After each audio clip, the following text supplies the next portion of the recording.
ఎందుకు శంకర్ గౌడ్ అని అట్లా చేసినావు? గింతైనా నీ కుటుంబం గురించి ఆలోచించినావా? ఇగో ధర్నాలు చేస్తున్నారు, సాయంత్రం 7 గంటల వరకు ఉంటారు. తర్వాత ఇంటికి పోయి మంచిగా ఇంటికాడ భార్య పిల్లలతో మంచిగా కూర్చొని భోజనం చేస్తా టీవీ చూస్తాడు. కానీ నీ కుటుంబం అట్లా కాదు కదా.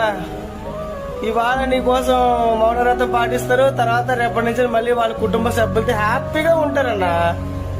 నువ్వు ఆత్మహత్య చేసుకునేటప్పుడు ఆలోచించవలసింది, నీకు కుటుంబం ఉంది, నీ భార్య పిల్లలు ఉన్నారని ఒక్కసారి ఇంత కూడా ఆలోచించలేదు కదా. ఇప్పుడు ఎప్పటిదాకా ఎందుకు? తెలంగాణ కోసం ఆత్మ బలిదానం చేసుకున్న దగ్గర 1500 మంది ఉన్నారు.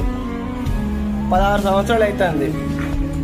ఈ 16 సంవత్సరాల్లో ఏ మీడియా గాని ప్రభుత్వం గాని తెలంగాణ కోసం ఆత్మ బలిదానం చేసుకున్న ఏ ఒక్కరి దగ్గరికైనా వెళ్ళి వాళ్ళ కుటుంబం ఎట్లుంది, వాళ్ళ పరిస్థితి ఏందని ఎక్కడైనా వాకప్ చేసిర్రా? కనీసం ఏ న్యూస్ ఛానల్ అయినా